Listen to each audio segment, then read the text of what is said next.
Hello everyone, this is Crota giving you a shoutcast in a game between Diestar versus Roof here on Tall Dream Altar. Diestar spawning as the purple Terran player here at what I'll call the 7 o'clock position. Meanwhile, we have Roof spawning as the green Zerg over here at the what I'll call the 10 o'clock position. And wow, Diestar being very bad-mannered already. We'll see how this is going to work out. Diestar versus Roof, whether or not Diestar is going to come to regret his words, or if another matchup will come out of this. So apparently Roof asking, you mad? And we'll see what's going to be coming down here, as Roof is most likely going to be able to open up with a pretty standard build. I'm not quite sure why Diestar is mad at this time. I'm thinking that I'm casting these games in order. If I'm not casting these games in order, I apologize. But then again, I don't know the results anyway, so we'll see how all of this will work out. Diestar currently just training up some drones and now getting that second Overlord into position. Most likely we won't see a spawning pool. This is Tall Dream Altar, so I do expect to see a faster hatchery here, perhaps even a 15 hatch. Meanwhile, we'll see what Diestar tries to go for. It looks like he's going to go for that standard 12 racks followed by a 13 or 14 gas, as we should see a drone now making his way into that position there, already on the move. That drone will grow up and be a hatchery as this game does get underway. Now, Diestar is opening up. He does have this refinery coming into play. There is a barracks as well. We may be getting up a supply depot as well, and we'll see how this is all going to work for Diestar. And Diestar may try to train up some early Marines and try to put some pressure down. Roof, on the other hand, can easily get some Zerglings out. It doesn't look like he's going for any early gas. That spawning pool should be coming up next.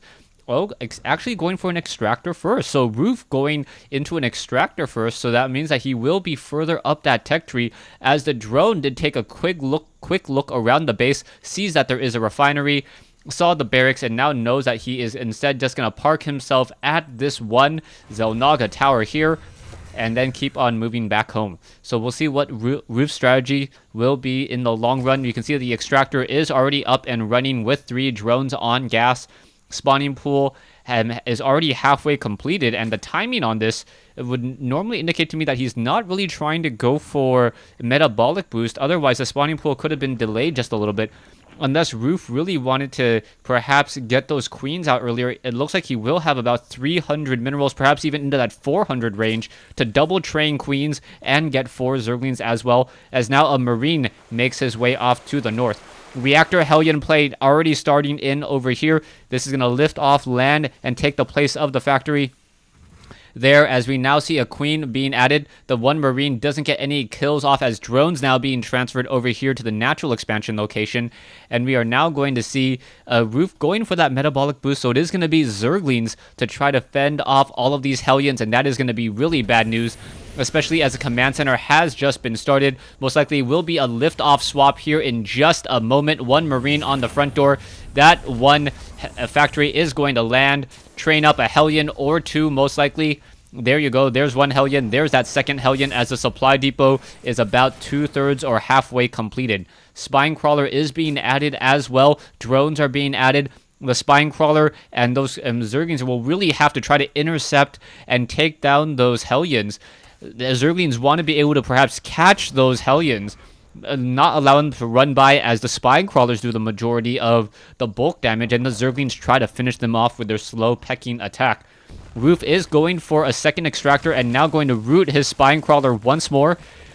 Just trying to get a little bit more distance, and not missing any injects so far, as we are now getting 8 Zerglings. There are 2 Hellions down over here. Another 2 Hellions will be added in just a moment now, so it will be 4 Hellions, as we are now going into another reactor. So this is going to be double Hellion off of 2 reactor factories, so this is going to be a whole bunch of Hellions.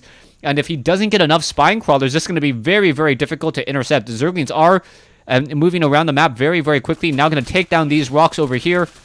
You can see that the Hellions are activating the Zelnaga towers. There is an Overlord off over here as well, as the front door is completely walled off with supply depots. More and more Hellions still being trained, and Diestar may try to rush with 8 Hellions at one point and then simply overrun Roof. Roof, I do not believe, is going to be ready for this. No Blue Flame Hellions at all. Just straight up, old school Red Flame Hellions, and that is going to be a lot of damage.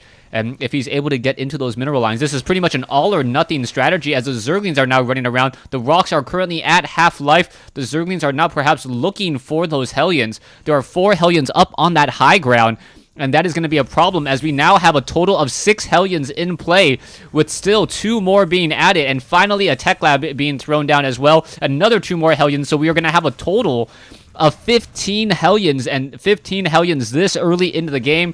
That is going to be problematic as those Hellions now make their way off to the north. Roaches are going to engage though, and the Roaches going to try to battle against those Hellions. There are a lot of Hellions, a lot of splash damage to be had as the units are now going to simply run by those Roaches, and the Roaches not aware. This is going to be really, really sad news. Those Roaches need to get back. Zerglings and Banelings now going to do a front push on the front door as the Hellions are now torching, and both sides dealing a lot of damage to each other, but the Spine Crawler getting in a quick kill, and now we are going to have Roaches and Zerglings engage. Banelings back over here, and here we go. What is going to be happening here? Banelings are exploding, going to take down the bunker down to 12 hit points. There it goes. Roaches are battling it out.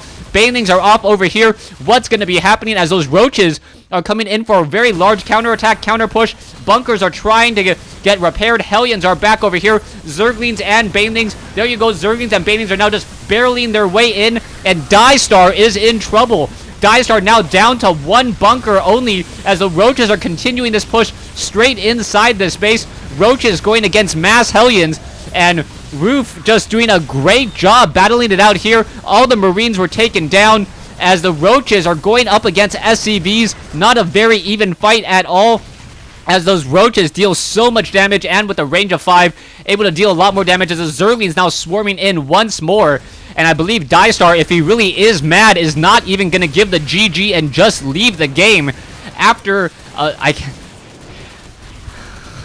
and there you go.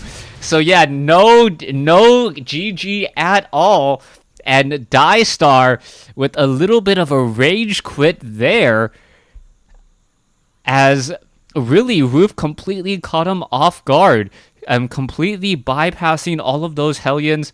He had Zerglings and a Queen to defend his base, only 1 Spine Crawler, and I don't really know what to make of it.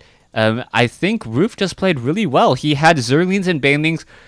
He got into the psychological game.